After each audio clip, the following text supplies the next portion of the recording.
आपसे निवेदन करता हूं कि अपनी विशेषज्ञता से data tools in MS Excel विषय पर हमारा मार्गदर्शन करें। आदरणीय एसके पुलिस जी। जी नमस्कार।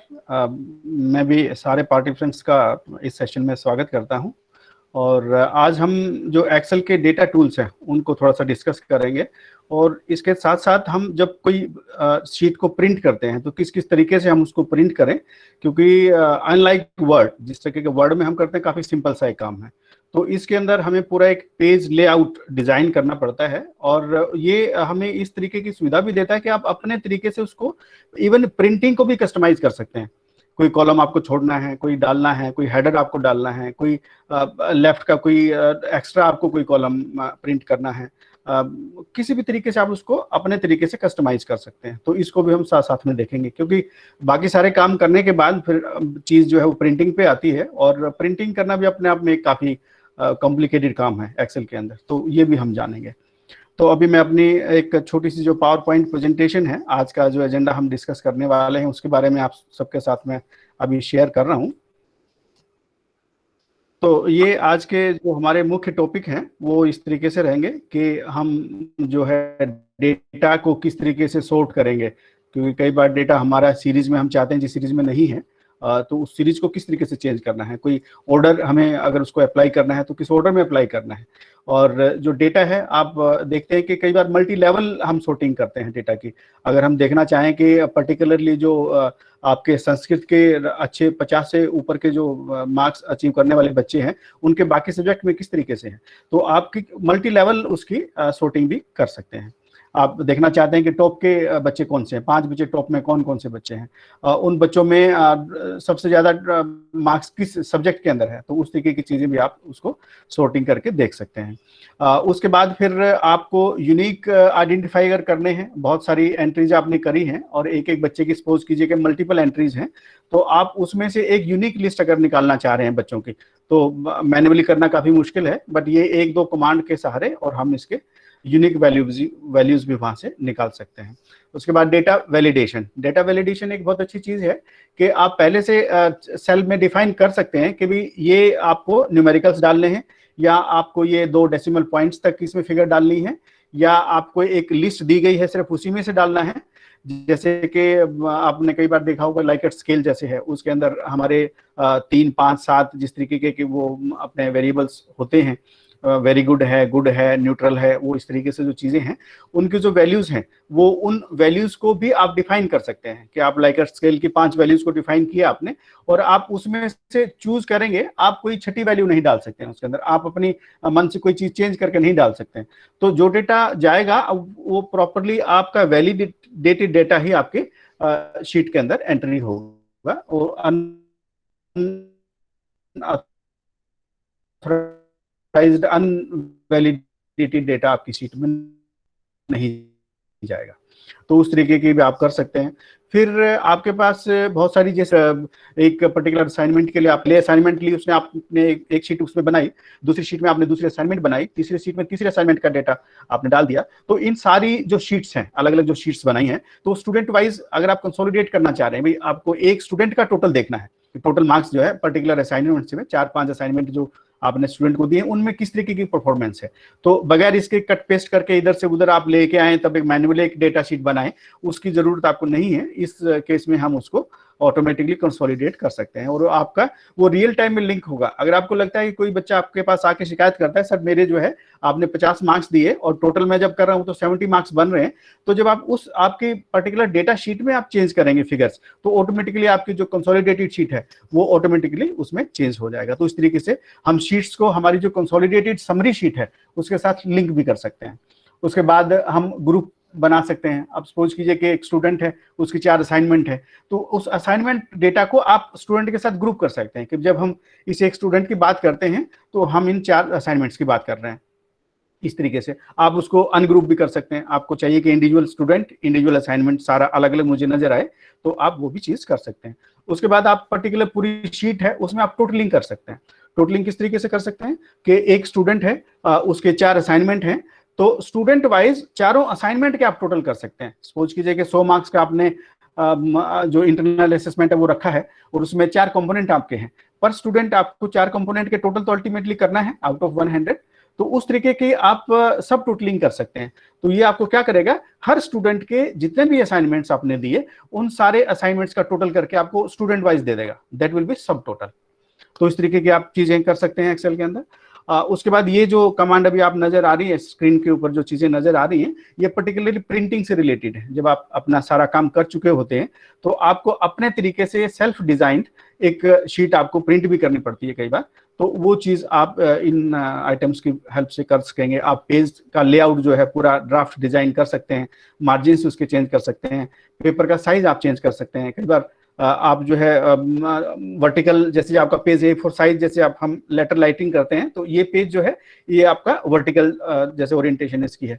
तो इसको आप अगर टेबल कोई बनानी है और बहुत सारे कॉलम्स हैं तो आप वर्टिकल के बजाय इसको हॉरिजॉन्टल लेटी हुई शेप के अंदर आप उसको टेबल को प्रिंट करना चाहेंगे तो उस तरीके की आप ओरिएंटेशन उसको चेंज कर सकते हैं।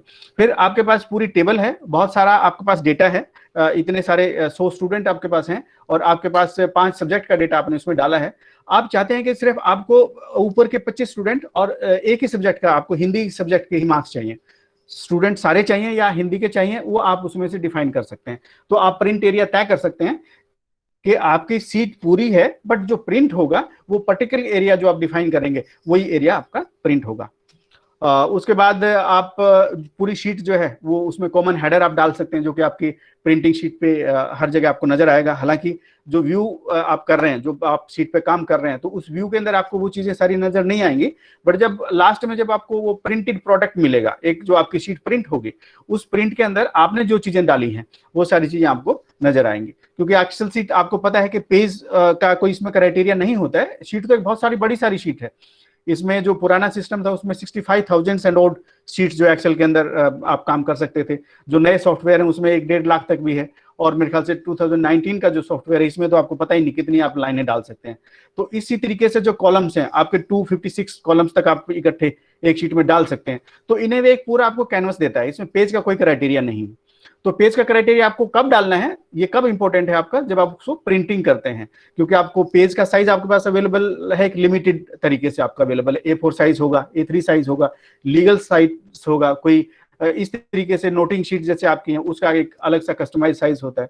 तो पेपर जो साइज है उस साइज के हिसाब से आप एक्सेल शीट किस तरीके से प्रिंट करें, कितना एरिया प्रिंट करें, क्या क्या कॉलम्स प्रिंट करें, ऊपर टॉप में क्या प्रिंट करे, बॉटम में क्या प्रिंट करे, वो सारी चीजें आपको इस जो पेज लेआउट जो मैकेनिज्म है, प्रिंटिंग की जो फैसिलिटीज हैं उसके थ्रू आपको पता लगेगा।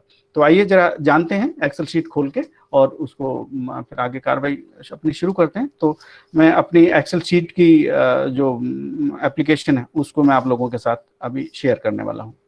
तो ये हमारी एक ब्लैंक शीट है और इस ब्लैंक शीट में सबसे पहले हम जो डेटा है, अब आप देख रहे हैं मेन्यू जो टॉप में है, मेन्यू बार जो है उसके अंदर ये एक डेटा का आइकन जो बना हुआ है, इसको मैंने क्लिक किया है। तो इसमें काफी फैसिलिटीज हैं। तो जो मेन इंपॉर्टेंट फैसिलिटीज जो हम हमेशा यूज करते हैं, तो आज आप लोगों के साथ मैं वो डिस्कस करने वाला हूं।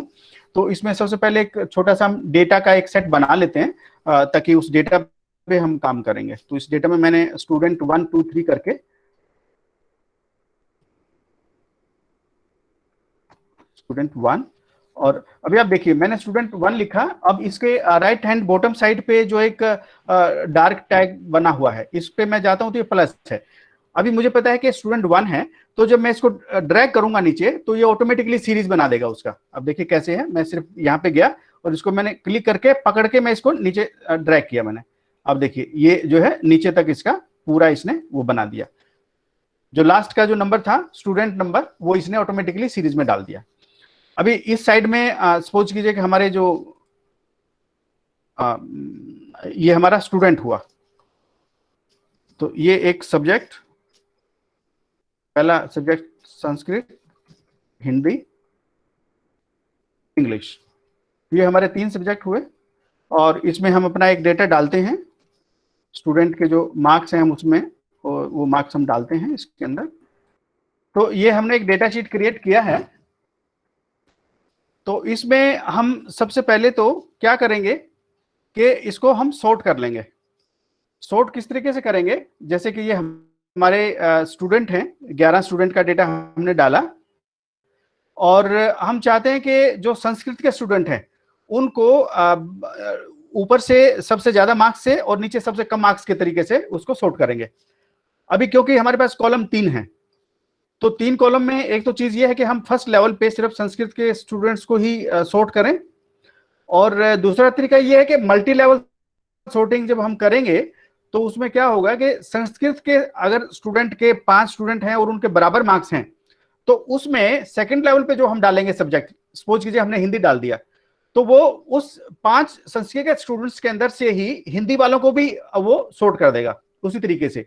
और हिंदी के स्टूडेंट्स सपोज कीजिए कि 3 हैं, तो उन 3 में से इंग्लिश वाले स्टूडेंट्स को, उस पर्टिकुलर एरिया के 3 स्टूडेंट्स को सॉर्ट कर देगा। तो ये मल्टी लेवल सॉर्टिंग इस तरीके से आएगी। तो आइए एक बार देखते हैं हम फर्स्ट लेवल पे जो सॉर्टिंग है हम संस्कृत सब्जेक्ट के उसमें करेंगे फर्स्ट लेवल पे। हाँ, मुझे लग रहा है कुछ थोड़ा सा अभी भी चल रहा है शायद, है ना? Yes sir, blinking is on but we are managing, we can see. अच्छा, चलिए ठीक है। तो ये मैंने अभी इसको डेटा जो मेरा है उसमें रो वाइज मैंने सिलेक्ट किया है। अच्छा, एक चीज हम ख्याल रखेंगे कि जब हम सॉर्ट करते हैं तो पूरी रो हमें सिलेक्ट करनी है। वो पूरी रो सिलेक्ट किस लिए करनी है? क्योंकि एक रो में हमारे एक स्टूडेंट का पूरा डेटा है। अगर किसी एक कॉलम को लेके हम सॉर्ट करेंगे तो वो फिर सारे कॉलम्स डिस्टर्ब हो जाएंगे। और उसका कैसे डिस्टर्ब होगा कि स्टूडेंट 1 जो है उसके मार्क्स स्टूडेंट 2 के आगे आ जाएंगे, स्टूडेंट 3 के मार्क्स स्टूडेंट 4 के आगे आ जाएंगे, इस तरीके से वो शफल कर जाएगा। तो इसलिए हमें पूरी रो जो है वो सिलेक्ट करके तब सॉर्ट करना है, ताकि किसी के मार्क्स किसी दूसरे स्टूडेंट के सामने ना चले जाएं। ये हमें खास तौर से ख्याल रखना है। तो अभी जैसे हम इसकी सॉर्टिंग जो करेंगे, तो यहाँ पे आप देख रहे हैं कि इसके अंदर A to Z और Z to A ये जो 2 लिखी हुई है, और जिसपे मैं कर्सर लेके गया हूं तो नीचे एक डायलॉग बॉक्स और खुल गया है। तो इसको मैं क्लिक कर रहा हूं। तो A to Z और Z to A का मतलब क्या है? आप इसको असेंडिंग ऑर्डर, यानी आपका जो क्रम रहेगा वो बढ़ते क्रम में भी हो सकता है और घटते क्रम में भी हो सकता है। A to Z भी हो सकता है और Z to A भी हो सकता है। No audible. आवाज नहीं आ रही है? सर आवाज आ रही है। आ रही है आवाज sir, आ रही है। आ रही है। आवाज आ रही है। मैं एक बार इसको हटा के दोबारा से फिर स्क्रीन को शेयर करता हूँ। मेरे ख्याल से मुझे लग रहा है शायद फिर कुछ गड़बड़ हो रही है। No sir, it is audible. Sir restart करें, हो जाएगा।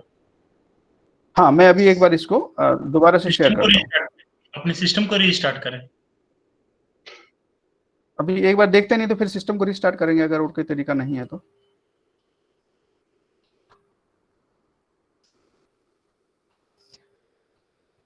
तो अभी आ रहा है कुछ? आ रहा है sir. Yes sir, Okay. Visible.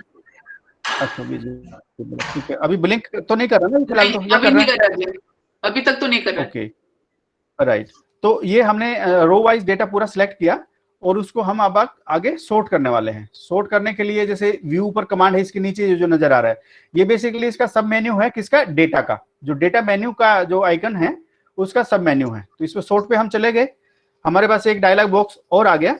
इस डायलॉग बॉक्स में ऊपर है ऐड लेवल, उसके बाद डिलीट लेवल, उसके बाद कॉपी लेवल, ये सारी चीजें हैं। और उसके बाद ऑप्शन हैं, उसके साथ में है माय डेटा हैज हेडर्स। अब ये एक बहुत इंपॉर्टेंट चीज है, क्योंकि हमारा जो एक्सेल शीट का डेटा है या स्प्रेडशीट का डेटा है, इनवेरिएबली उसको एक हेडर हम जरूर देते हैं, क्योंकि किस कॉलम में हमने क्या लिखा है वो जानना बहुत जरूरी है। और उस चीज के लिए किस कॉलम में डेटा किस टाइप का है वो हम एक हेडर उसको दे देते हैं। तो जब हमारे डेटा के अंदर हेडर होता है तो हम इसको टिक करते हैं, ताकि जो फर्स्ट रो है वो फर्स्ट जगह पे ही रहे। नहीं तो जब सॉर्ट करेंगे तो वो पता नहीं कहाँ बीच में चली जाएगी। अगर आपके पास 1000-2000 रिकॉर्ड हैं तो फिर आप उसको ढूंढ भी बड़ा मुश्किल पाएंगे कि वो आपकी पहली लाइन जो हेडर था वो आपका कहाँ चला गया। तो इसलिए सिस्टम को बताना जरूरी है कि जो फर्स्ट रो है वो आपका हेडर है। और वो किस तरीके से हम बताते हैं, वो यहाँ पे इसको बॉक्स को टिक करके हम बताते हैं। तो अभी आप देख रहे हैं इस डायलॉग बॉक्स में एक जो आपका लाइन है सॉर्ट करने के लिए, ये फर्स्ट लेवल की लाइन है।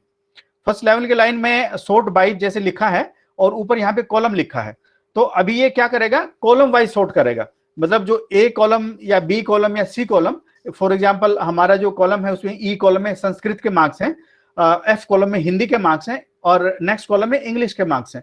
तो आप ये पहले एक बार तय कर लीजिए कि आपको किस लेवल पे आपको sorting करनी है। आप इंग्लिश वाले को सबसे पहले sort करना चाह रहे हैं या हिंदी वाले को करना चाह रहे हैं, वो आपको डिसाइड करना है। और वो डिसाइड करने के लिए यहाँ पे जो फर्स्ट लाइन में ये ट्रायंगल है, इस ट्रायंगल को जब आप क्लिक करेंगे तो आपके डेटा के जो हेडर्स हैं, जितने कॉलम्स आपने बनाए। सर सॉरी टू इंटरप्ट, मैं थोड़ा लोअर लेवल अभी भी। I just want to know what is being sorted, what are we actually sorting and for what to what end. हम सॉर्ट किस लिए कर रहे हैं, किस पर्पस के लिए? हम क्या मार्क्स को असेंडिंग, वो ऑर्डर प्लीज समझाइए थोड़ा सा। जी जी, आप सपोज कीजिए कि आपके पास ये 11 स्टूडेंट हैं और आपने संस्कृत के मार्क्स इस शीट के अंदर डाले हैं। अब आप देखेंगे कि संस्कृत के मार्क्स जो फर्स्ट स्टूडेंट उसके 67 मार्क्स हैं जी, और नेक्स्ट स्टूडेंट के 77 हैं जी, और लास्ट बट वन जो स्टूडेंट उसके 99 मार्क्स हैं जी। तो आप ये देखना चाहेंगे ना, मेरी क्लास के अंदर संस्कृत में हाईएस्ट 3 बच्चे कौन से हैं? अच्छा, उस लिए दी मैं समझी। अगर आप मार्कशीट का वो एक्सेल बना रहे हैं तो फिर उसमें तो ये असेंडिंग डिसेंडिंग ऑर्डर नहीं देखना होता, उसमें तो everything has to go by the roll number series logical order. That was the confusion, I understand now. जी जी, तो उसका डिजाइन भी डिफरेंट होगा और वो एक अलग ऑल टुगेदर डिफरेंट चीज है, उसमें आपको सॉर्टिंग की जरूरत नहीं है। वो तो एज इज वेरियस बेसिस पे जिसके जितने मार्क्स आप उतने डाल देंगे। ये तो फिर रिजल्ट एनालिसिस है एक तरह से, उसके लिए सॉर्टिंग। जी जी, तो अब यहाँ पे आप ये देखना चाह रहे हैं कि आपके बोर्डिंग के स्टूडेंट कौन कौन से हैं संस्कृत में या इंग्लिश में या हिंदी में या किसी भी सब्जेक्ट में, और आप चाहते हैं कि कोई एडिशनल इंटरवेंशन उनके लिए आपको करनी पड़ेंगी, या तो एडिशनल आप क्लास लेंगे या उनको कोई वीडियोस आप बोलेंगे भी ये इस लिंक पे जाके आप इसको थोड़ा सा इस सब्जेक्ट को और दोबारा पढ़िए, या कोई आप एडिशनल मटेरियल उनको देना चाह रहे हैं। तो संस्कृत के स्टूडेंट्स को अपने आइडेंटिफाई करना है कि मेरे हाईएस्ट स्टूडेंट कौन से हैं और लोवेस्ट स्टूडेंट कौन से हैं, तो उसके लिए आपको सॉर्टिंग करनी पड़ेगी। यहाँ तो 11 है तो आप खुद मैन्युअली देख के भी बता सकते हैं भी लास्ट बट वन जो है 99 मार्क्स हैं, वो स्टूडेंट मेरा फर्स्ट स्टूडेंट है, ठीक है ना। लेकिन जब आपके पास 100, 150, 200 स्टूडेंट होते हैं क्लास के अंदर तो बड़ा मुश्किल होता है इन चीजों को मैन्युअली चेक करना। तो उस केस में ये हमारा जो सॉर्टिंग की जो कमांड है, फैसिलिटी है, ये हमारे लिए हैंडी रहती है। तो हम दोबारा से इसको डेटा को एक बार वो करते हैं।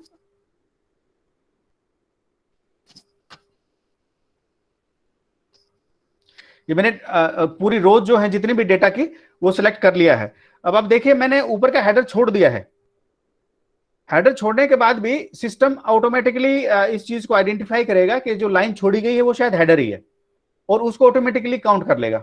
अब देखिए हम दोबारा से उसको क्लिक करते हैं सॉर्ट के अंदर, और जैसे ही मैंने किया, अब ये मैं विंडो को साइड में करता हूं, तो इसने ये बोला कि फर्स्ट लाइन जो है वो हेडर है, ठीक है। जब हेडर है तो उसमें इसको लग रहा है कि जो स्टूडेंट 1 है वो हेडर है, तो इसको हम यहां से फिलहाल हटा देंगे, क्योंकि नहीं तो ये स्टूडेंट 1 जो है इसको सॉर्ट नहीं करेगा और बाकी सारी चीजों को सॉर्ट करेगा। इसको लगेगा स्टूडेंट 1 वाली लाइन जो है वो हेडर है, तो हमने इसको हटा दिया।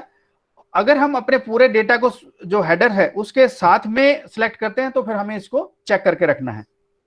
अभी आते हैं फर्स्ट लेवल पे।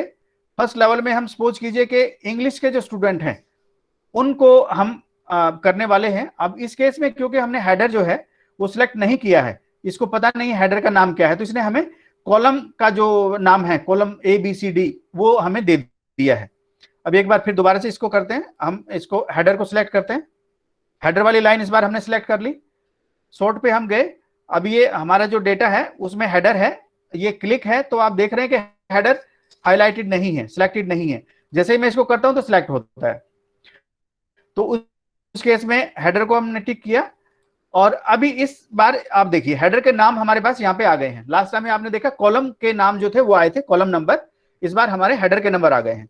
तो सपोज कीजिए हम इंग्लिश को जो है फर्स्ट लेवल पे सॉर्ट करना चाह रहे हैं। फर्स्ट लेवल सॉर्टिंग का मतलब जैसे मैंने आपको बताया कि अगर 4, 5 या 10 के बराबर मार्क्स हैं तो वो एक जगह पे इकट्ठे होंगे, और सेकंड लेवल पे अगर हम किसी दूसरे सब्जेक्ट्स के स्टूडेंट्स को सॉर्ट करते हैं तो उन 10 स्टूडेंट्स जिनके के इंग्लिश में बराबर मार्क्स हैं उनको वो सीरीज में लगा देगा, आप जैसे भी कहेंगे, मतलब बढ़ते क्रम में या घटते क्रम में, उस तरीके से आपको उस पर्टिकुलर सब सेगमेंट जो है उसके स्टूडेंट्स को भी सॉर्ट करके दे देगा। अब ये फर्स्ट लेवल पे हमने इंग्लिश को सॉर्ट किया। अब नेक्स्ट लेवल पे आप जो ऊपर है ऐड लेवल, इसमें से नेक्स्ट पे अगर हमें जाना है तो ऐड लेवल हम करेंगे, हमें एक लेवल और मिल जाएगा। अभी आपको लग रहा है कि ये लेवल आपको नहीं चाहिए, तो इस लेवल पे नीचे जब आप जाएंगे तो इसको आप डिलीट कर दिए, आप इकाई लेवल डिलीट हो गया। सपोज कि इस केस में हम साथ में संस्कृत के स्टूडेंट्स को सेकंड लेवल पे सॉर्ट करना चाहते हैं। अभी एक बहुत इंपॉर्टेंट चीज है कि आपको जो ये फैसिलिटी है ये कॉलम वाइज सॉर्टिंग के लिए भी है और रो वाइज सॉर्टिंग के लिए भी है। आप इस टेबल को किसी भी तरीके से सॉर्ट कर सकते हैं। कैसे? अब जैसे कॉलम में अगर हम सॉर्ट कर रहे हैं तो हमारे पास मल्टी लेवल सॉर्टिंग की फैसिलिटी है, और उसमें जैसे अभी हम जो सॉर्ट कर रहे हैं इसमें हम फर्स्ट लेवल पे हमने इंग्लिश को रखा, सेकंड लेवल पे हमने संस्कृत को रखा। दूसरे तरीके से जब रो वाइज सॉर्ट करेंगे तो आप रो मार्क कर सकते हैं, रो को आइडेंटिफाई कर सकते हैं कि आपको जो सॉर्टिंग है वो फर्स्ट रो से चाहिए, सेकंड रो से चाहिए, कौन सी रो से आपका इंडेक्स रहेगा सॉर्टिंग का, क्योंकि बाकी डेटा आप चेंज नहीं कर सकते हैं। तो रो जो आप सेलेक्ट करेंगे उसके बेसिस पे पूरे डेटा को सॉर्ट करके अकॉर्डिंगली उसको रखेगा, ताकि डेटा मिक्सिंग ना हो। अब मिक्सिंग कैसे होगी? अब जैसे इस तरीके से हम अगर कॉलम वाइज सॉर्ट कर रहे हैं तो कॉलम वाइज स्टूडेंट एक जो है उसका अगर प्लेस इंग्लिश के अंदर 5th है तो संस्कृत और हिंदी के मार्क्स भी उसके 5th रो में ही मिलेंगे। वो रो वो शफल नहीं करेगा, जो रो का डेटा रो में ही रहेगा, पूरी रो की रो उठेगी ऊपर नीचे जाएगी। तो उसका ये चीज है। और कॉलम और आपका ये जो रो है वो कैसे आप सिलेक्ट करेंगे? जैसे ऑप्शन जो है आपको नजर आ रहा हुआ है यहाँ पे, इस पे डायलॉग बॉक्स के अंदर एक ऑप्शन है, ऑप्शंस लिखा हुआ है, जिसमें इसको जब आप क्लिक करेंगे तो नीचे जो ओरिएंटेशन है वो इसके लिए आपसे पूछता है कि आपको किस टाइप से ये डेटा सॉर्ट करना है। Sort top to bottom. Top to bottom means ये जो आपने डेटा सिलेक्ट किया है इसको असेंडिंग एंड डिसेंडिंग ऑर्डर में रो जो है, जो हाईएस्ट रो है ऊपर आ जाएगी, लोवेस्ट रो है वो नीचे चली जाएगी। सेकंड लेवल पे आपको ये दिखाता है कि सॉर्ट लेफ्ट टू राइट, यानी आपका डेटा रो वाइज होगा, बट एक कॉलम से उठ के डेटा आपका दूसरे कॉलम में चला जाएगा, कॉलम में आगे पीछे करेगा। जो पूरी रो है वो आपकी सॉर्टेड होगी, एक कॉलम से उसी रो के अंदर आपको फर्स्ट कॉलम में डेटा प्लेस करके देगा, सेकंड में देगा, इस तरीके से करेगा। तो करंटली हम जो है अपना वो इसका जो कॉलम वाइज है वो डेटा सॉर्ट कर रहे हैं, और इस कॉलम वाइज के अंदर पूरी रो की रो ऊपर आएगी या रो नीचे जाएगी। अब देखते हैं, ये हमने ये इसको किया तो आप देखेंगे कि जो हमने इंग्लिश को किया था ये हमारा डिसेंडिंग ऑर्डर में हुआ है, बढ़ते क्रम में हुआ है। 34 मार्क्स, नीचे 88 मार्क्स।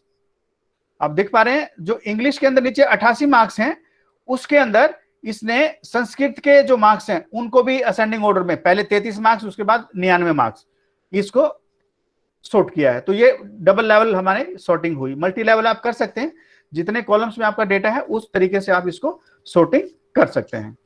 तो सर ये लेफ्ट टू राइट जो हो रहा है ना, सॉर्टिंग लेफ्ट टू राइट और राइट टू लेफ्ट, उसमें हेडर्स का स्टेटस रहता है।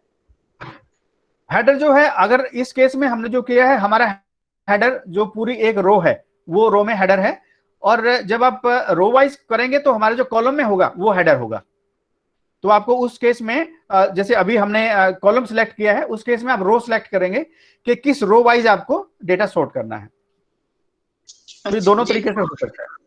तो अभी नेक्स्ट में हमारे जो फिल्टर कमांड है, अब फिल्टर कमांड क्या है कि पूरी जो शीट है वो उसमें से आप किसी भी लेवल तक फिल्टर कर सकते हैं। अभी कोई भी डेटा किसी भी तरीके से आप देख सकते हैं। आइए देखते हैं एक बार क्लिक करके, ये हमने फिल्टर क्लिक किया। अभी आप देख रहे हैं सब्जेक्ट के साथ, नाम के साथ एक अलग से ट्रायंगल आ गई है। जब हम इसको सपोज कीजिए संस्कृत का मैं एक ट्रायंगल को क्लिक करता हूं तो यहाँ पे हमारे पास जितने मार्क्स हैं इंडिविजुअली, वो मार्क्स के सारे वो आ गए हैं, अलग अलग जो दिखाए हैं। अब इसमें आप ये देख सकते हैं कि जो संस्कृत में सपोज कीजिए कि 99 मार्क्स किसी के हैं, उसके हिंदी में कितने मार्क्स हैं और इंग्लिश में कितने मार्क्स हैं। तो ये फर्स्ट लेवल की आपकी ऑटोमेटिक सॉर्टिंग हो गई। अब मैं इसको ओके करता हूं तो आप देखिए जिस स्टूडेंट के 99 संस्कृत में मार्क्स हैं उसके इंग्लिश में 88 मार्क्स हैं। अब दोबारा इस पे चलते हैं तो ये मल्टी लेवल सॉर्टिंग यहाँ पे भी हो गई है। फर्स्ट लेवल पे सॉर्ट हमारा संस्कृत का हुआ, और इसमें अगर 77 को भी हम मिला देते हैं साथ में तो ये 2 स्टूडेंट हैं, उनके ये संस्कृत में और हिंदी इंग्लिश में इस तरीके से मार्क्स हैं हिंदी के साथ साथ। तो ये हमारा फिल्टरिंग आप कर सकते हैं, किसी भी लेवल पे फिल्टरिंग कर सकते हैं, और किसी भी कॉलम में आप उसको मेन क्राइटेरिया मान के बाकी कॉलम्स को कंपैरेटिवली देख सकते हैं। तो इसको मैं एक बार फिर पूरा हाईलाइट कर देता हूं, इसमें सेलेक्ट ऑल करेंगे तो पूरा होगा। ये हमारी पूरी टेबल आ गई। इसी तरीके से हम इंग्लिश वाले स्टूडेंट्स को देख सकते हैं, इसी तरीके से हम हिंदी वाले स्टूडेंट्स को देख सकते हैं। तो ये हमारा वहीं पे एक जगह पे डेटा है, लेकिन उसको हम फिल्टर करके देख सकते हैं इस फिल्टर कमांड से। जैसे ही इसको आप दोबारा क्लिक करेंगे तो ये फिल्टरिंग आपकी ऑफ हो जाएगी, और जो सब्जेक्ट्स के साथ आपको ट्रायंगल दिखाई दे रही है वो आपकी हट जाएगी। अब इसमें एक बहुत अच्छी चीज है जो कि एडवांस फिल्टरिंग जो आप करते हैं, सॉर्टिंग के अंदर डेटा के अंदर जो फिल्टर करना है वो एडवांस डेटा कैसे फिल्टर करेंगे। आप कहीं भी एक जो आपकी डेटा शीट है या डेटा की रेंज है उसमें आप एक बार क्लिक करेंगे, और जब आप एडवांस क्लिक करेंगे तो ऑटोमेटिकली इसने अपना जो एरिया है डेटा का रेंज जो है उसको सिलेक्ट कर लिया है। अब यहाँ पे हम एक यूनिक जो है वो हम लेना चाह रहे हैं। यूनिक हम किस तरीके से लेंगे? सपोज कीजिए कि हम जो स्टूडेंट हैं इस संस्कृत के, उन संस्कृत के स्टूडेंट्स को यूनिक लेना चाह रहे हैं। अब आप इसमें देखेंगे बीच में बहुत सारे स्टूडेंट्स के 67 जो कि बराबर मार्क्स हैं, तो हमारे केस में डुप्लीकेट, ट्रिप्लीकेट, क्वाड्रुप्लीकेट हैं सारे, तो हमें यूनिक चाहिए, यूनिक कैटेगरी हमारी चाहिए। तो यूनिक कैटेगरी के लिए हम क्या करेंगे, ये जो डायलॉग बॉक्स है, इस डायलॉग बॉक्स में जो रिक्वायरमेंट है वो हम फिल करेंगे। एक तो हम कहेंगे कि भाई इस डेटा के अंदर से हमें जो फिल्टर करना है वो किसी दूसरी लोकेशन पे हमें कॉपी करना है, यूनिक वाला जो है। रेंज इसने ऑटोमेटिकली सिलेक्ट कर ली है। अगर हमें लगता है कि ये रेंज हमारी गलत है तो हम इसको वो हटा देंगे। अब सपोज कीजिए कि आपको जो फिल्टर करना है वो सिर्फ संस्कृत के मार्क्स को फिल्टर करना है। मैंने संस्कृत का मार्क्स जो है उसको सिलेक्ट किया, पूरी डेटा शीट को मैंने सिलेक्ट नहीं किया। उसके बाद क्राइटेरिया आप देना चाह रहे हैं तो यहाँ पे एक अलग से आपको क्राइटेरिया बनाना पड़ेगा कि this equal to this, means Sanskrit के मार्क्स इक्वल टू 67 या इंग्लिश के मार्क्स इक्वल टू 55। इस तरीके से आप कर सकते हैं, वो क्राइटेरिया भी है। तो फिलहाल हम यूनिक निकालना चाह रहे हैं, तो यूनिक का जो नीचे है इसको यूनिक को हम क्लिक करेंगे और जो लोकेशन है कॉपी करने की इसको हम वो आइडेंटिफाई करके बताएंगे कि हमारा जो है यहाँ पे कॉपी हमें करना है। अब इसमें क्या हमने किया, copy to another location, unique को करना है और किस लोकेशन पे करना है वो हमने आइडेंटिफाई करके इसको दे दिया। अभी जो हमने क्लिक किया आप देखेंगे कि ये यूनिक मार्क्स हैं। आप देख रहे हैं 67 जितने मार्क्स थे यहाँ पे, इसकी एंट्री इसने सिर्फ एक बार करी है। तो इस तरीके से आप किसी भी डेटा में से अगर यूनिक निकालना चाहते हैं तो आप वो यूनिक इस तरीके से निकाल सकते हैं। अब कई बार क्या होता है कि हमारे पास जो डेटा होता है उसमें 2-3 सपोज कीजिए कि हमने सब्जेक्ट्स हैं, उन सब्जेक्ट्स को इकट्ठा लिखा हुआ, आप चाहते हैं कि वो अलग अलग कॉलम्स में चले जाएं। अब एग्जांपल मैं आपको एक बना के दिखा रहा हूं। अब मैथ्स, हिंदी, संस्कृत, उर्दू, हिस्ट्री। अब ये जो हमारे हैं ये एक कॉलम में मैंने डाला हुआ है, एक ही जगह मैंने सारा इकट्ठा किया हुआ है। अभी इसी चीज को हम थोड़ा सा और रेप्लिकेट कर लेते हैं ऊपर नीचे तक। ये हमारा ये डेटा है और इस डेटा को हम अलग अलग कॉलम्स में डालना चाह रहे हैं। हम चाहते हैं कि सब्जेक्ट्स जो है अलग अलग कॉलम में आ जाएं। तो इसको हम कैसे करेंगे, हम सबसे पहले जिस कॉलम में डेटा हमारा है उसको हम सिलेक्ट करेंगे और सिलेक्ट करने के बाद आप ऊपर देख रहे हैं टेक्स्ट टू कॉलम। ये जो कमांड है, हमारा टेक्स्ट है उसको कॉलम में ट्रांसफर करने के लिए, कॉलम में डिवाइड करने के लिए इसको हम इस्तेमाल करते हैं। मैंने क्लिक किया, आप देखिए एक डायलॉग बॉक्स और खुल गया है। अब इस डायलॉग बॉक्स में जो इंपॉर्टेंट चीज है वो 2 ऑप्शंस हमें ये देता है। फर्स्ट ऑप्शन जो है वो डिलिमिटेड है। डिलिमिटेड का मतलब है कि आप कोई एक स्पेसिफिक कैरेक्टर इसको सिस्टम को बताएंगे कि भी जहां पे कोमा हो वहां से आप नेक्स्ट कॉलम ले लीजिए, या जहां पे स्पेस हो, खाली स्पेस, वहां से आप नेक्स्ट कॉलम ले लीजिए, या कहीं आपने डैश लगाया है वहां से आप एक लास्ट कॉलम ले लीजिए। तो वो आप उसको डिलिमिटर बताएंगे। या टैब का कई बार वो होता है, हमने बीच में डेटा में टैब डाला हुआ है, वो हम बता सकते हैं। तो कुछ एक इसमें आगे ये आइटम्स देता है कि आप कौन कौन से आइटम के बेसिस पे एज डिलिमिटर उस टेक्स्ट को कॉलम में डिवाइड कर सकते हैं। दूसरा है फिक्स्ड विड्थ। आप इसको ये भी बोल सकते हैं कि भाई जो हर 5 कैरेक्टर को आप एक कॉलम में डाल दीजिए। जो आपने डेटा डाला है इसमें 25 कैरेक्टर हैं और हर 5 कैरेक्टर को लेके आप उसको अलग अलग कॉलम्स में डाल दीजिए, तो वो ये भी कर सकता है। तो हमारे केस में जो डेटा है उसमें हमने अपना डेटा में स्पेस डाला हुआ है, हर सब्जेक्ट के बाद एक स्पेस है हमारा। तो हम चाहेंगे कि हम स्पेस को एज डिलिमिटर यूज करके इस डेटा को अलग कॉलम्स में डाल दें। तो डिलिमिटर का हमारा जो ऑप्शन है वो फर्स्ट वाला है, हमने इसको फर्स्ट को ऑप्ट किया और उसके बाद हम नेक्स्ट में करेंगे। नेक्स्ट में करने के बाद कितने टाइप के डिलिमिटर ये यूज कर सकता है सिस्टम, ये हमें इसने ऑप्शन शो करी है। सबसे पहले टैब है, अगर हमारे डेटा में टैब है तो हम इसको बता सकते हैं कि जहां भी टैब आपको मिले उस डेटा को आप नेक्स्ट कॉलम में डाल दीजिए। उसके बाद सेमीकोलन है, कोमा है, स्पेस है, कुछ अदर आपने कोई डिलिमिटर डाला है, सपोज कि डॉलर का निशान डाला हुआ है, या आपने कोई हैश का निशान डाला हुआ है, या ओब्लिक का निशान डाला हुआ है, तो वहां से ये डेटा उठा के और नेक्स्ट कॉलम में डाल देगा। तो जो हमने डेटा तैयार किया है उसमें सिर्फ हमने एक स्पेस डाला है। हम चाहते हैं कि ये स्पेस को एज डिलिमिटर लेके और हमें वो सारे सब्जेक्ट्स अलग अलग कॉलम में डाल के दे दे। तो आइए एक बार जो है हम स्पेस को क्लिक करते हैं, क्योंकि टैब हमने यूज नहीं किया है, टैब को हम हटा देंगे। अब नीचे ये आपको स्पेसिमन दे रहा है कि इसको सिस्टम को जितना समझ आया है उसके बेसिस पे ये जो नीचे दिखाई दे रहा है स्पेसिमन, इस तरीके से ये इसको अलग अलग कॉलम्स में डालने वाला है। तो हम देख रहे हैं कि हमारे सारे सब्जेक्ट्स प्रॉपर इसने समझ लिए हैं और ये हमारे लिए ठीक है, हम ऐसे ही चाहते हैं। तो हम यहाँ पे इसको फिनिश कर देंगे। फिनिश जैसे ही फिनिश किया हमने, ये सारे सब्जेक्ट्स आपके अलग अलग कॉलम्स में आ गए हैं। देखिए, नहीं तो आप देखिए कि अगर आपको ये सारे सब्जेक्ट्स उसमें से एक लाइन में से अलग अलग बार बार करने पड़ते या दोबारा से टाइप करवाने पड़ते तो कितना मुश्किल होता। ये चीज एक हो गई है। उसके बाद ये जो डुप्लीकेट है, इसमें से आप डुप्लीकेट रिमूव करवाना चाहते हैं तो अब इसको जैसे डुप्लीकेट रिमूव करेंगे तो किस किस कॉलम में से आपको डुप्लीकेट रिमूव करना है वो आपका डुप्लीकेट रिमूव हो जाएगा। इस केस में हम करेंगे तो हमारा सारे डेटा उड़ जाएगा, क्योंकि सारे डुप्लीकेट्स हैं ये तो, इसलिए अभी हम डुप्लीकेट रिमूव नहीं करेंगे। हम नेक्स्ट कमांड जो हम देखेंगे data validation. Data validation specifically जो हम डेटा एंट्री करते हैं उस डेटा एंट्री को कंट्रोल करने के लिए है कि किस टाइप का डेटा आपके यहाँ पे एंट्री हो। भाई आप डेसिमल्स में एंट्री करना चाह रहे हैं, कई बार हम टाइम एंट्री करना चाह रहे हैं, 12:10 है, 12:10, तो उस तरीके से डेटा हो सकता है। कई बार हम डेट डालना चाह रहे हैं, स्पेसिफिक फॉर्मेट है, डेट के भी बहुत सारे फॉर्मेट हैं। कई बार हम, जैसे मैंने डिस्कस किया था आपके साथ, लाइकर्ट स्केल जो है उसकी जो 5 या 7 ऑप्शंस हैं उन्हीं को हम डालना चाह रहे हैं। तो उस केस में क्या करेंगे, हम एक लिस्ट इस सिस्टम को प्रोवाइड करेंगे कि इस लिस्ट के अंदर से ही आपको पिक एंड चूज करना है, उसी में से आप सिलेक्ट कर सकते हैं। दूसरे केसेस में हम क्या करेंगे, सेल को ही हम फॉर्मेट कर देंगे कि इस सेल में जो भी डेटा आएगा वो 2 डेसिमल पॉइंट्स तक आएगा या 4 डेसिमल पॉइंट्स तक आएगा या परसेंटेज फॉर्मेट में आएगा। कोई भी इस तरीके का हम चीज अपना फॉर्मेट जो है उसमें सेल को आइडेंटिफाई करके उसको सेल को स्पेसिफाई कर सकते हैं कि इस सेल में ये डेटा जाएगा। तो आइए एक बार, जो बहुत सारी अच्छी चीज है आपके लिए शायद काफी फायदेमंद हो सकती है, वो हम देखते हैं कि जो लाइकर्ट स्केल के जो अलग अलग लिस्टिंग है वो उस तरीके से वेरिएबल्स को किस तरीके से वो वैल्यूज को उठाए। तो हम यहाँ पे सबसे पहले एक लिस्ट बनाते हैं, क्योंकि लिस्ट हमें इसको बना के देनी पड़ेगी कि किस तरीके से आपको वो पुल डाउन देगा और कहां से वो ऑप्शन आपको लेना है। तो ये मैं एक बार लिस्ट इसका बना देता हूं। इसमें से मैं करता हूं सबसे पहले वेरी गुड,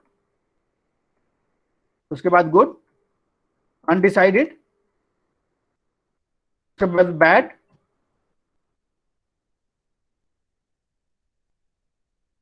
उसके बाद वेरी बैड। तो ये हमारे जो है, हमने इसकी लिस्ट बना दी है और ये 5 हमारे जो वैल्यूज हैं उस पर्टिकुलर वेरिएबल की, उसके अंदर हमने ये डेटा डालना है।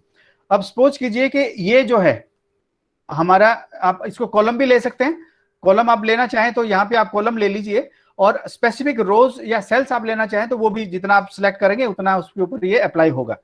अब ये मैंने, जैसे आर कॉलम है, आप शायद इसको देख पा रहे होंगे, आर कॉलम को मैंने सिलेक्ट किया और सिलेक्ट करने के बाद अब हम कहाँ जाएंगे, डेटा वैलिडेशन में जाएंगे। ये डेटा वैलिडेशन मैंने क्लिक किया। अब डेटा वैलिडेशन पे जब हम क्लिक करेंगे तो ये एक नया डायलॉग बॉक्स हमारे पास आ गया है। अब इस डायलॉग बॉक्स के अंदर अब सबसे पहले ये जो अंदर है ऑप्शंस, इसमें कहते हैं एनी वैल्यू, मतलब मीन्स कोई फॉर्मेट की जरूरत नहीं है, आप जो भी डेटा आप डालना चाहें वो आप डाल सकते हैं। इसको क्लिक करते हैं ट्रायंगल को, और इसमें बहुत सारी ऑप्शंस फर्दर हैं। सबसे पहले एनी वैल्यू के साथ साथ होल नंबर, आप इसमें सिर्फ होल नंबर डाल सकते हैं, डिजिट्स जो है वो डेसिमल पॉइंट्स पे वो नहीं डाल सकते हैं। डेसिमल पॉइंट डालना है या लिस्ट करना है, डेट फॉर्मेट में डालना है, टाइम फॉर्मेट में डालना है, या आप ये कह सकते हैं कि इसके अंदर सिर्फ 10 ही कैरेक्टर आने चाहिए, 15 कैरेक्टर आने चाहिए। टेक्स्ट की लेंथ को आप आइडेंटिफाई करके और उसको आप डाल सकते हैं, या आप कोई और तरीका आप अपनाना चाह रहे हैं तो आप वो तरीका अपना सकते हैं, आप कोई और फॉर्मेट बता सकते हैं। तो फिलहाल हम जो है वो लिस्ट वाला काम करने वाले हैं। उस लिस्ट में से हम चाहते हैं कि जब डेटा डालें तो हमें बार बार टाइप ना करना पड़े वेरी गुड या गुड या बैड या अनडिसाइडेड, हम सिर्फ लिस्ट में से चूज कर लें। तो आइए देखते हैं, इसको लिस्ट को एक बार क्लिक करते हैं। लिस्ट को क्लिक करने के बाद अब ये जो लिस्ट कहां से उठाएगा, अब नीचे सोर्स जानना चाह रहा है कि सोर्स कहां है, जहां से आप ये लिस्ट के लिए डेटा उठाएंगे वो सोर्स कहां पे है। तो एक बार हम सोर्स पे क्लिक करते हैं, और जब ये सोर्स पे क्लिक करते हैं तो ये हमें एक ऑप्शन फर्दर देता है कि हम इसको डेटा को सिलेक्ट कर लें, जहां पे हमारी ये जो लिस्ट है, ऑप्शंस जो है हमारी अवेलेबल है। अब ये मैंने सिलेक्ट कर लिया इसको। अब मैं दोबारा से इसको एक्सपेंड करता हूँ।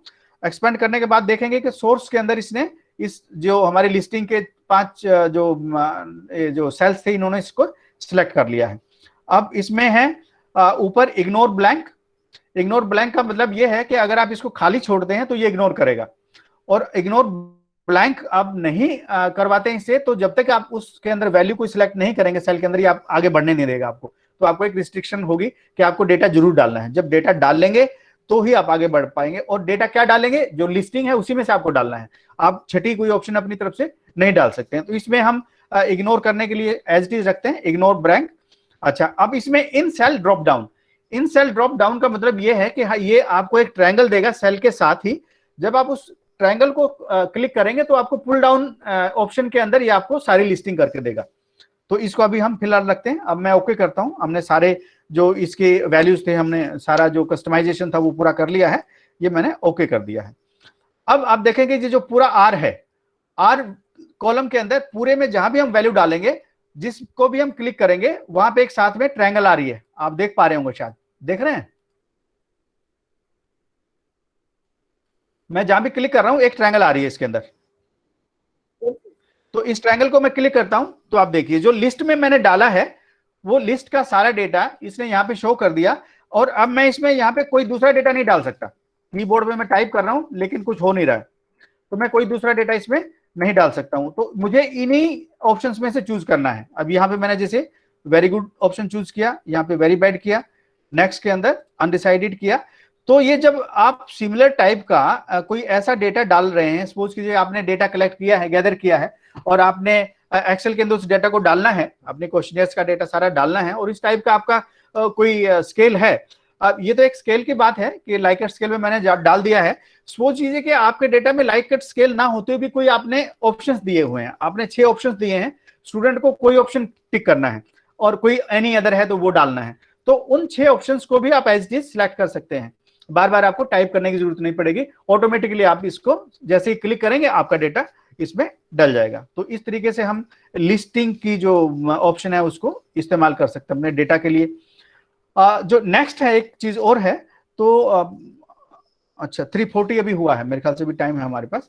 तो दूसरा है कंसोलिडेशन। ये जो कंसोलिडेशन जैसे मैंने आपको बताया था कि हमारे पास 3-4 सीट में डेटा है। एक क्लास के स्टूडेंट का जो हमें एक असाइनमेंट का डेटा एक सीट में हमने डाला, दूसरे असाइनमेंट का डेटा दूसरी शीट में डाला।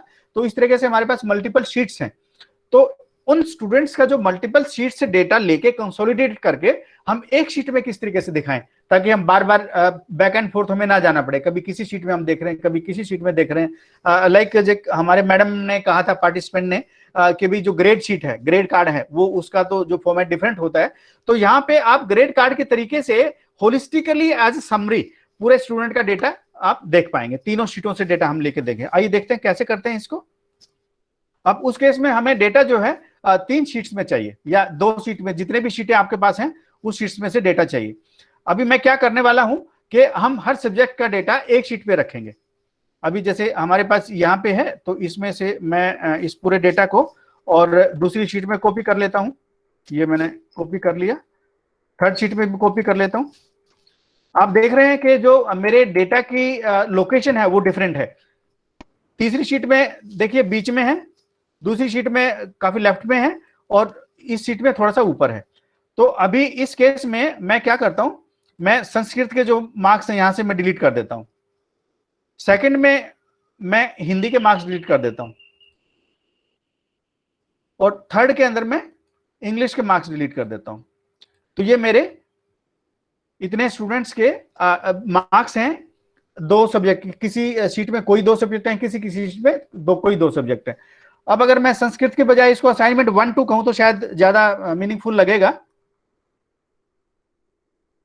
ये मैंने असाइनमेंट 1 बोला और इसको मैं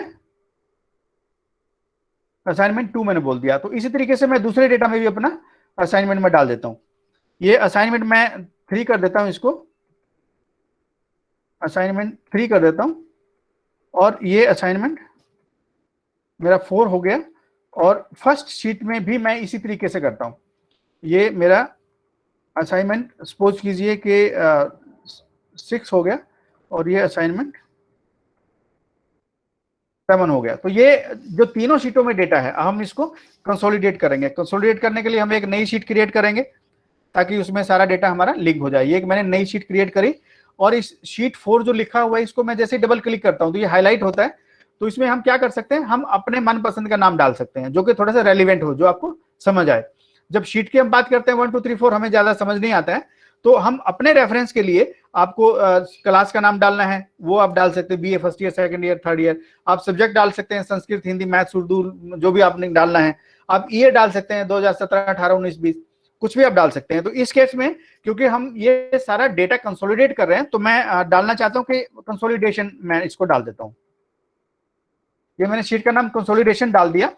अब इस शीट में हम पिछले तीनों शीट्स का डेटा कंसोलिडेट करके और वो यहाँ पे हम लेके आएंगे। तो मैं जहां पे मेरे को इस कंसोलिडेट शीट को स्टार्ट करना है, स्टार्टिंग पॉइंट मुझे इसको एक देना है, यहाँ से स्टार्ट करना है, यहाँ से स्टार्ट करना है, जहां से भी स्टार्ट करना है मुझे एक पॉइंट सेलेक्ट करना है ताकि वो वहां से ये एक्सेल शीट अपना काम स्टार्ट कर दे। अब मैंने ये एक लोकेशन चूज करी है कि मेरी जो कंसोलिडेटेड शीट, समरी शीट जो है वो यहाँ पे आए, और मैंने सिलेक्ट कर लिया है। उसके बाद कंसोलिडेट कमांड के ऊपर मैंने ये डाला है। अब दूसरी चीज ये है कि हम क्या करना चाहते हैं, हमें सम करना है। अब सपोज कीजिए कि कई बार एक शीट में असाइनमेंट 1 का डेटा है, दूसरी शीट में भी असाइनमेंट 1 का डेटा है, तो आप क्या उसको कंसोलिडेट करना चाहते हैं, किस तरीके से करना है, या आप सिर्फ स्टूडेंट्स का नंबर देखना चाहते हैं कि कितने स्टूडेंट हैं, तो वो आपको आइडेंटिफाई करके और यहाँ पे डिसाइड करके यहाँ पे आपको चूज करना है। इसमें बहुत सारी ऑप्शंस हैं। आप जो है मार्क्स को सम कर सकते हैं, सिर्फ स्टूडेंट्स को काउंट कर सकते हैं, जितने स्टूडेंट हैं उनकी एवरेज निकाल सकते हैं, मैक्सिमम कितने हैं, मिनिमम कितने हैं, और कोई आप फॉर्मूला लगा के उसका प्रोडक्ट है वो डाल सकते हैं, स्टैंडर्ड डेविएशन निकाल सकते हैं, बहुत सारी चीजें हैं। तो ये अभी फिलहाल हम इसको सम कर देते हैं। सम करने के बाद अब यहाँ पे जो रेफरेंस है, नेक्स्ट जो ऑप्शन है हमारी रेफरेंस है, मींस इसको डेटा कहाँ से उठाना है। तो रेफरेंस डालने के लिए हमने जैसे यहाँ पे ब्राउज करेंगे, ब्राउज करके हम पहली शीट में जाएंगे। सॉरी, ये हो गया है, ये रेफरेंस में हम आए क्योंकि बाहर से फाइल से हमें डेटा नहीं लेना है, हमें इसी शीट से लेना है, और शीट हमारी ऑलरेडी खुली हुई है तो हमें ब्राउज करने की जरूरत नहीं है। ब्राउज करेंगे हम जब दूसरी शीट से डेटा उठाना है तब हम ब्राउज करेंगे। ये भी पॉसिबल है कि आपकी 2-3 फाइलें हैं, उन 2-3 फाइलों से अलग से आप डेटा लाके और यहाँ पे कंसोलिडेट कर सकते हैं, वो भी इसमें ऑप्शन है। तो फिलहाल हमने अपनी जो तीनों शीटें हैं इसी एक फाइल में क्रिएट करके ऑलरेडी रखी हैं, और इन्हीं तीनों शीट्स का डेटा हम यहाँ पे कंसोलिडेट करेंगे। तो उस केस में हमें ब्राउज करने की जरूरत नहीं है, क्योंकि ब्राउज आपको फिर वो जो है एक्सप्लोरर में लेके जाएगा, वहां से आप फाइल ढूंढेंगे, तो वो हमें अभी नहीं करना है। तो सिर्फ रेफरेंस पे आप क्लिक करेंगे और यहाँ पे आप जब शीट 1 करेंगे तो हम शीट 1 पे पहुंच जाएंगे, और जो हमारा डेटा का एरिया है उस एरिया को हम सिलेक्ट करेंगे। आप देख पा रहे हैं मैंने डेटा के एरिया को सिलेक्ट कर लिया है जी, थैंक यू। तो अब आप देख रहे हैं जो डायलॉग बॉक्स है अपना, उसमें रेफरेंस के नीचे इस पूरा सेल का इसने एड्रेस लिख लिया है, कौन सी शीट में से कहां तक के डेटा ये हमने इसको सिलेक्ट किया है, तो ये हमारे लिए ठीक है। तो इस रेफरेंस को हम ऐड करेंगे, जो नीचे खाली स्पेस है इसमें ये हमारा पहली शीट का डेटा, जो लोकेशन है, किस लोकेशन पे हमारा डेटा है, कहां से इसको उठाना है फर्स्ट शीट का, वो इसने आइडेंटिफाई कर लिया है, और हम इसको अपने उसमें रेफरेंस के अंदर डाल देंगे। आप देख पा रहे हैं कि उस शीट का रेफरेंस इस नीचे आ गया है। अब दूसरा जो डेटा है हमारा, उसके लिए हम सेकंड शीट में जाएंगे। सेकंड शीट में हम फिर इसी तरीके से सेलेक्ट करेंगे, उसको आइडेंटिफाई करेंगे, और अभी आप देख रहे हैं कि दूसरे को इसने सेलेक्ट कर लिया, इसको भी हम ऐड करेंगे। इसी तरीके से हमने जितनी भी शीटें बनाई हैं, जितनी भी शीटें हमने बनाई, उन सारी शीट्स को हम इस तरीके से डेटा का रेफरेंस इसको प्रोवाइड करेंगे। अब आप देख रहे हैं कि मेरा डेटा इस डायलॉग बॉक्स के नीचे आ गया है, तो मैं इसको डायलॉग बॉक्स को थोड़ा सा दूर कर लेता हूं और यहां से मैं इसको सिलेक्ट कर लेता हूं। मैंने इसको सिलेक्ट कर लिया है, इसको भी इस तरीके से हम ऐड करेंगे। देखिए, जब तक हम इस रेफरेंस को ऐड नहीं करेंगे तब तक ये हमारा जो काम है वो नहीं कर पाएगा, क्योंकि हमने सिर्फ अभी तक सिलेक्ट किया है, उस रेफरेंस को इसको काम करने के लिए, एग्जीक्यूट करने के लिए ऐड नहीं किया है। तो हम इसको थर्ड शीट को भी ऐड करेंगे। ये ऐड करना बहुत जरूरी है, कई बार ऐसा होता है कि जी वो शीट आपने कैसे ऐड की रेफरेंस में, वो मिस हो गया अटेंडेंस फिल करते हुए। वो आपने शीट कैसे उसमें ऐड की? जी जी जी, अभी मैं आपको दिखाता हूं। अच्छा, चलिए, एक नई और चीज है, ये हमारे जो 3 शीटें हमने डाली हैं ऑलरेडी, ये नीचे वाली शीट हमें नहीं चाहिए। मैंने नीचे वाली शीट सेलेक्ट करी और इसको मैं डिलीट कर देता हूं। अभी हमें कोई और शीट चाहिए। अब कोई और शीट पे जाने के लिए हम क्या करेंगे, रेफरेंस वाले इसमें कॉलम में हम टिक करेंगे और अपनी तीसरी शीट पे जाएंगे। हम तीसरी शीट पे चले गए। अब इस डेटा को हम सिलेक्ट करेंगे। तो जो शीटें हमारी डेटा की हैं उसमें से जो डेटा हमें चाहिए उसको हमने सिलेक्ट करना है। इसी तरीके से हम करेंगे, रेफरेंस वाले उस पे कॉलम पे जाएंगे, उसको क्लिक करेंगे, फिर उसके बाद जो शीट पे डेटा है हमारा उस शीट पे जाएंगे और इसी तरीके से जो डेटा है उस डेटा को हम सिलेक्ट करेंगे। सिलेक्ट करने के बाद ऑटोमेटिकली रेफरेंस यहाँ पे आ जाएगा इसका, और इस रेफरेंस को हम ऐड करेंगे। ये रेफरेंस मैं अभी ऐड कर रहा हूँ थर्ड शीट का, ये हमारा रेफरेंस थर्ड शीट का ऐड हो गया है। अब उसमें नीचे जो है अब और 2-3 ऑप्शंस हमारे पास हैं। इसमें एक कह रहा है use labels in top row और लेफ्ट कॉलम। तो हमारी जो टॉप रो है, टॉप रो में हमने क्या डाला है, असाइनमेंट 1 2 3। लेफ्ट कॉलम में हमारे क्या है, स्टूडेंट्स के नाम है, स्टूडेंट 1 2 3। तो ये हमें दोनों चाहिए। अब इसमें एक ऑप्शन ये जो है, ये बहुत अच्छी ऑप्शन है, मुझे बहुत अच्छी लगती है। जब आप ये कंसोलिडेटेड या समरी शीट क्रिएट करते हैं तो इसके दो तरीके हैं। एक तो ये है कि आपने वन टाइम शीट क्रिएट कर ली, और दूसरा है कि आपने इसको डायनेमिक बनाया।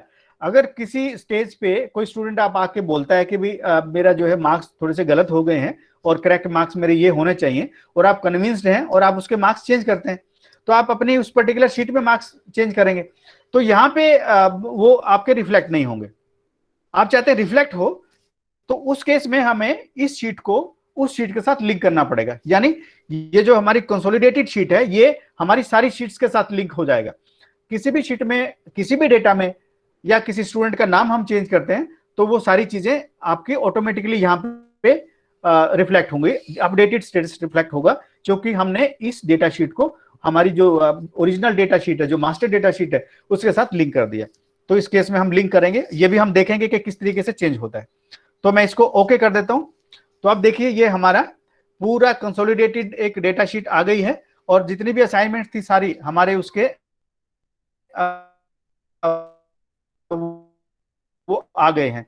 अब ये इसने कहां से जो हमारा जो ऊपर लिखा है कॉलम 1 और कॉलम 2, आके मैं जो फर्स्ट ऊपर सामने जो स्टूडेंट 2 है उसके सामने जो जमा का निशान है उसको मैं एक बार क्लिक कर लेता हूं। ये आप देखिए इसने हमें क्या बताया कि स्टूडेंट 1 का जो डेटा है उसने 3 शीट से उठाया। बुक नंबर 1 जो लिखा है ना, ये 3 शीट है बेसिकली। ऊपर पहली रो है फर्स्ट शीट, सेकंड रो है सेकंड शीट, थर्ड रो है थर्ड शीट। ये बुक का मतलब क्या है, जो हमारी पूरी फाइल है ये एक बुक है। इसने क्योंकि बुक का रेफरेंस इसको देना है, आपने देखा होगा उस रेफरेंस के अंदर जब हम वहां पे ब्राउज करने के लिए गए तो इसने बाहर से एक शीट उठाने के लिए हमें ऑप्शन दिया था। उस केस में क्या होता, उस केस में जिस शीट से हम डेटा उठाते उस शीट का नाम यहाँ पे आ जाता। तो ये होता है क्योंकि अभी इस एक ही वर्कशीट के अंदर हम जो पूरा आपकी वर्कबुक है इसमें से ही अलग शीटें उठाई हैं, तो ये उस सेम हमारी वर्कबुक का रेफरेंस दे रहा है। वर्कबुक का रेफरेंस क्या है, अब आप टॉप पे देखेंगे यहाँ पे बुक नंबर 1 लिखा हुआ, देखिए टॉप रो जो मेरी शीट है, ये जो मेरा खुला हुआ है सॉफ्टवेयर, इसके टॉप पे जो बुक 1 है ये हमारा इस फाइल का नाम है, तो ये फाइल का नाम यहाँ पे दे रहा है। अगर हम अलग अलग फाइल से डेटा उठाते हैं उस ब्राउज को यूज करते हुए तो हमारा यहाँ पे फाइल का नाम आ जाता है। तो अब आप देखिए फर्स्ट स्टूडेंट जो है स्टूडेंट 1, उसके पहली शीट से 99 मार्क्स जो असाइनमेंट 6 के वो उठाए, और उसी शीट से इसने असाइनमेंट 7 के 34 मार्क्स जो है वो उठाए, और सेकंड शीट से थर्ड असाइनमेंट के उठाए और फोर्थ असाइनमेंट के उठाए, और थर्ड शीट से उसने असाइनमेंट 1 और 2 के उठाए। तो अब आप इसको इंडिविजुअली अगर शीट का डेटा देखना चाह रहे हैं कि किस शीट से कौन सा डेटा आ रहा है किस स्टूडेंट का, तो वो भी आप देख सकते हैं। और कंसोलिडेटेड आपको एक पिक्चर चाहिए तो कंसोलिडेटेड पिक्चर भी आपको सारी शीट्स की मिल गई है। आपको बार बार अलग अलग शीट नहीं देखना पड़ेगा, आप फ्लिप नहीं करेंगे, कभी एक शीट में जा रहे हैं कभी दूसरी शीट में जा रहे हैं। होलिस्टिकली आप सारा रिजल्ट आपका जो है यहाँ पे देख सकते हैं। जो मैडम जैसे बात कर रही थी तो ये इसी को आप लेके जाएंगे तो ग्रेड शीट में भी चला जाएगा, ये आपका ग्रेड कार्ड में भी चला जाएगा। तो मेरे ख्याल से ये काफी इंपॉर्टेंट चीजें थी। और ये जो प्लस और माइनस है, जिस तरीके से मैं इसको क्लिक कर रहा हूँ और ये जो स्प्रेड हो रहा है, इसको हम क्या कर रहे हैं, इसको हाइड कर रहे हैं और इसको अनहाइड कर रहे हैं। तो ये सेम कमांड जो लेफ्ट में आप देखेंगे, ग्रुप, अनग्रुप और सब टोटल, ये यही कमांड्स हैं। ग्रुप का मतलब है इसने ऑलरेडी ग्रुप किया हुआ है। इस स्टूडेंट का डेटा जो 3 शीट में है, तीनों शीट का डेटा उसने ग्रुप कर लिया है। अब आप देख रहे हैं नीचे सेम टाइप की चीजें दिखाई दे रही है, तो ये बेसिकली सेम है। आप स्टूडेंट वाइज इसको ग्रुप कर सकते हैं, आप सब्जेक्ट वाइज ग्रुप कर सकते हैं। तो अभी हमारे पास मेरे ख्याल से 6-7 मिनट और हैं, तो इसमें मैं थोड़ा सा पेज लेआउट पे जाना चाहूंगा जो कि आपको प्रिंट करने के लिए काफी हेल्पफुल रहेगा। अब मैंने जैसे पेज लेआउट पे क्लिक किया है तो उसमें यहाँ पे इंपॉर्टेंट चीजें जो है, एक मार्जिन है, मार्जिन आप तय कर सकते हैं, आपको लेफ्ट राइट टॉप बॉटम कितना कितना मार्जिन चाहिए। दूसरा ओरिएंटेशन है, आपको ये पोर्ट्रेट फॉर्मेट में यानी वर्टिकल फॉर्मेट में आपको प्रिंट करना है या लैंडस्केप फॉर्मेट में प्रिंट करना है। उसके बाद आपका पेज का साइज क्या रहेगा, क्योंकि ये तो पूरी स्प्रेडशीट है, इसका अपना कोई साइज नहीं है। जिस पेज साइज को आप सिलेक्ट करेंगे उस पे आपको ये आउटपुट दे देगा। इसमें बहुत सारी ऑप्शंस हैं, लेटर साइज है, आप अपना भी कस्टमाइज कर सकते हैं, बहुत सारा अलग अलग ऑप्शंस के पेपर आप यूज कर सकते हैं, जो भी करना चाहें। छोटा है लेटर हेड जैसे आजकल आता है तो थोड़ा सा ऑफ साइज होता है वो, तो वो ऑफ साइज अपना उसका आप स्केल से नापिए कि इसकी विड्थ क्या है, ब्रेड्थ क्या है, और उसको आप पेज साइज में कन्वर्ट कर सकते हैं। उसके बाद ये है कि पूरी शीट है, आप सिर्फ ये इतना सा ही डेटा आप प्रिंट करना चाह रहे हैं तो आप प्रिंट एरिया सेट कर सकते हैं। नेक्स्ट जो है आप प्रिंट एरिया सेट करेंगे तो यहाँ पे एक है प्रिंट एरिया सेट करने के लिए सेट प्रिंट एरिया, दूसरा है clear print area. Clear print area का मतलब है कि नेक्स्ट टाइम में आपको पूरी शीट चाहिए तो आपको प्रिंट एरिया क्लियर करना पड़ेगा, आपको दोबारा से सेट एरिया करना पड़ेगा ना, डिफाइन करना पड़ेगा। तो उस केस में हम डिफाइन करेंगे, तो इस केस में मैं प्रिंट एरिया सेट कर देता हूं। अब ये जो एक डॉटेड लाइन आ गई है, अब आपको कैसे पता लगेगा ये प्रिंट एरिया सेट है, तो उसमें हम व्यू में जाके और जो हमारा पेज ब्रेक प्रीव्यू है उसमें कर सकते हैं। ये जो है इस तरीके से हमारा ये जो आपका हाईलाइटेड एरिया है यही प्रिंट होगा, बाकी एरिया प्रिंट नहीं होगा। और उसके बाद आगे बढ़ते हैं थोड़ा सा पेज लेआउट के अंदर ही, ये प्रिंट एरिया हमने कर दिया है। उसके बाद इसके पेज लेआउट के नीचे पेज सेटअप का एक वो बड़ा इंपॉर्टेंट कमांड है, आप देख पा रहे होंगे शायद, नजर आ रहा है शायद आपको, पेज सेटअप। यहाँ पे एक छोटा सा एरो है, इसको मैं क्लिक करता हूँ। बड़ी इंपॉर्टेंट कमांड्स हैं ये प्रिंट करने के लिए। देखिए आपके पास कितनी ऑप्शंस हैं। अब इसमें क्या है कि आपको फॉन्ट साइज छोटा नहीं करना है, आपकी बहुत बड़ी स्प्रेडशीट है, आप चाहते हैं प्रोपोर्शनेटली आप पेज साइज में डाल दें। जितना भी शीट है आपको नापने की जरूरत नहीं है, आप सिर्फ कहीं भी जो भी डेटा है मेरा वो छोटा स्क्वीज करके पेज साइज में आ जाए। और पेज साइज में कितना आ जाए भाई, 1 by 1 पेज में आ जाए। एक पेज लेफ्ट जो आपकी विड्थ है, एक पेज लेंथ है, उसमें आपका डेटा आ जाए तो आप कर सकते हैं। जैसे ऊपर एडजस्टमेंट है, कितना परसेंट करना है, 100% डेटा आप उसको कम कर सकते हैं, छोटे साइज में प्रिंट कर सकते हैं, 50%, 40%, 80%, जिस साइज में आपको चाहिए वो कर सकते हैं, बड़ा साइज भी कर सकते हैं। फिर आप फिट टू पेज 1 by 1, यानी आप की जो विड्थ है वो 1 पेज हो, लेंथ हो 2 पेज हो, तो आप यहाँ पे फिट टू इतने पेजेस वाइड और इन पेजेस टॉल में यानी वर्टिकली, तो ये 1 पेज बाई 2 पेज, इसमें आपका डेटा आ जाएगा। उसके बाद नीचे यहाँ भी वही सेम चीज है कि पेपर साइज आप नाप कर सकते हैं, आपको कितना अच्छा प्रिंट चाहिए वो प्रिंट वो आप कर सकते हैं। यहाँ से वो मार्जिन जो सेम मैंने बताया था वो मार्जिन भी टॉप लेफ्ट राइट बॉटम सारे वो सेट कर सकते हैं। अभी एक बार जो है हेडर और फुटर हम देखते हैं। अब हेडर फुटर जैसे मैंने क्लिक किया तो इसमें आप नीचे देख पा रहे होंगे कि एक जगह कस्टम हेडर लिखा है, दूसरी जगह कस्टम फुटर लिखा है। कस्टम हेडर में आप सपोज कीजिए कि कोई ऊपर टॉप पे आप शीट के ऊपर नाम डालना चाह रहे हैं, अपने कॉलेज का नाम डालना चाह रहे हैं, अपनी यूनिवर्सिटी का नाम डालना चाह रहे हैं, तो आप डाल सकते हैं। अब उसमें भी आपको 3 स्पेस है, आप लेफ्ट में डालना चाह रहे हैं, राइट में डालना चाह रहे हैं या सेंटर में डालना चाह रहे हैं, तो वो सेंटर में आप डाल सकते हैं। सेंटर में कोई भी आप नाम डाल दीजिए। ये जो मैंने लिखा सेंट्रल यूनिवर्सिटी, ये आपका जो भी शीट प्रिंट होगी सेंट्रल यूनिवर्सिटी उसके हेडर के अंदर आ जाएगा, आपके डेटा के साथ क्लैश नहीं करेगा, ये ऑटोमेटिकली हेडर के अंदर आ जाएगा। अब ये ओके हो गया है। अब इसमें आप पेज नंबर भी डाल सकते हैं। कई बार कुछ लोग टॉप पे पेज नंबर डालते हैं राइट साइड पे। अभी मैं राइट को क्लिक किया मैंने और आप यहाँ देख रहे हैं पेज, ये पेज का है इंसर्ट पेज नंबर, मैंने पेज नंबर किया तो यहाँ पे 1 2 3 4 5 पेजेस आएंगे। अब कई बार कुछ लोग पसंद करते हैं कि भी टोटल डॉक्यूमेंट के 10 पेज हैं तो हर पेज पे ये रहे कि भी ये पहला पेज है 10 पेज का, यानी 1 by 10, first page of 10 pages, second page of 10 pages. तो इस तरीके से भी आप इसको कर सकते हैं। वो कैसे करेंगे, यहाँ पे फर्स्ट पेज हमने डाल दिया, अब आगे डालेंगे ऑफ हमने डाल दिया और जो नेक्स्ट वाला है ये पेजेस आ गया, ये क्या देगा 1 पेज ऑफ 10 पेजेस, ये इस तरीके से आपको देगा। ये हमने हेडर इसका बना दिया, इसको हमने ओके किया। इसी तरीके से हम फुटर को भी कस्टमाइज कर सकते हैं। ये कस्टम फुटर हमने किया। अब मुझे जो पसंद है वो मैं अपने पेज नंबर जो है बॉटम में राइट हैंड साइड पे डालता हूँ। बॉटम राइट हैंड साइड पे हम वही सेम करेंगे, पहले पेज नंबर डालेंगे और उसके बाद ऑफ डाल दिया और उसके बाद हमने टोटल पेज का नंबर डाल दिया। ये हमारा हेडर हो गया है। और अब आप इसके अंदर जो हेडर है फुटर है वो अलग अलग पेज पे अलग भी डाल सकते हैं, या फर्स्ट पेज आप छोड़ सकते हैं, या फर्स्ट पेज पे अलग हेडर आप डाल सकते हैं। वो ये सारी चीजें यहाँ पे आप इसको कर सकते हैं। अच्छा, कुछ शीटें जो है कुछ कमांड पूरी शीट पे लागू होती हैं। सपोज कीजिए कि आपकी शीट बहुत बड़ी है, अब जब आप उसको स्क्रॉल करेंगे तो ऊपर का हेडर जो है वो आपका छिप जाएगा, क्योंकि अगली 100 लाइनें जब आपके स्क्रीन पे आएंगी तो ऑब्वियसली पहले 100 लाइनें तो चली जाएंगी। तो उस केस में जो शीट पे कमांड है वो सारी कमांड हमारी पूरी वर्कशीट के ऊपर लागू होंगी। इसमें हम क्या करते हैं, इसमें हम करते हैं कि जो फर्स्ट शीट हमारी जो हेडर वाली है उसको सिलेक्ट करेंगे। कहां सिलेक्ट करेंगे, आप देखिए प्रिंट एरिया ऑटोमेटिकली सिलेक्ट हमने ऑलरेडी किया हुआ है, टाइटल प्रिंट है वो उसमें यहाँ पे आ जाएगा।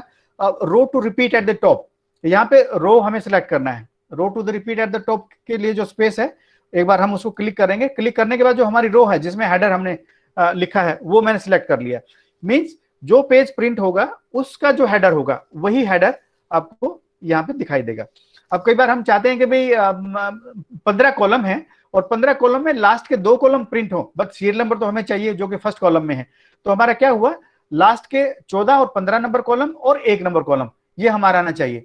तो उस केस में हम क्या करेंगे, प्रिंट एरिया हम सेट करेंगे 14 और 15 कॉलम, और जो फर्स्ट कॉलम जो आएगा वो रिपीट में डालेंगे हम। अब इसके नीचे रो टू रिपीट के नीचे जो कॉलम टू रिपीट है यहाँ पे वो फर्स्ट कॉलम हम सिलेक्ट करेंगे।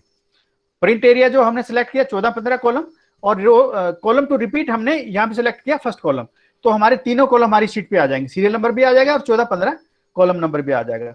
तो इस तरीके से हम यहाँ पे इसको कस्टमाइज कर सकते हैं। उसके बाद आप ग्रिड लाइंस भी आप प्रिंट कर सकते हैं। अगर आपने इसमें कुछ कलर किए हैं, सेल्स वगैरह कलर्ड हैं, टाइटल्स कलर्ड हैं, या आपने फॉन्ट कोई कलर चूज किया है तो उसका ब्लैक एंड व्हाइट प्रिंट ले सकते हैं। तो पुअर क्वालिटी में आपको लेना है तो ड्राफ्ट क्वालिटी में कर सकते हैं। तो हेडिंग प्रिंट करने हैं कि नहीं करने हैं वो कर सकते हैं। दूसरा, आप नीचे पेज ऑर्डर, सपोज कीजिए कि आपकी जो पूरी शीट है वो 2 पेज वाइड और 2 पेज टॉल उसमें आ रही है, तो 4 पेज में टोटल बनेगी। अब आप प्रिंटिंग कैसे करना चाह रहे हैं, पहले आपका फर्स्ट पेज 1 पेज पैरेलली दूसरा पेज, या नीचे वाला दूसरा पेज, कैसे होगा? वर्टिकल फॉर्मेट में आप प्रिंट करना चाह रहे हैं या हॉरिजॉन्टल फॉर्मेट में प्रिंट करना चाह रहे हैं? तो यहाँ पे आप देख रहे हैं डाउन देन ओवर, यानी पहले लेफ्ट का फर्स्ट, उसके बाद लेफ्ट का नीचे वाला, उसके बाद राइट का फर्स्ट, फिर राइट का नीचे वाला। इस तरीके से प्रिंट कर सकता है ये। नीचे वाला करेंगे तो पैरेलली करेगा, पहले टॉप वाला फर्स्ट, टॉप वाला सेकंड, फिर बॉटम वाला फर्स्ट, बॉटम वाला सेकंड। ये इस तरीके से प्रिंट कर सकते हैं। प्रिंट क्या होगा, कैसा होगा, वो आप प्रिंट प्रीव्यू में पहले देख सकते हैं। ये हमारी चीज इस तरीके से प्रिंट हो गई। तो ये आप प्रिंट कमांड देंगे तो आप जो आप दिखाई दे रहे हैं यही आपका एंड रिजल्ट आपका यहाँ पे प्रिंट होगा।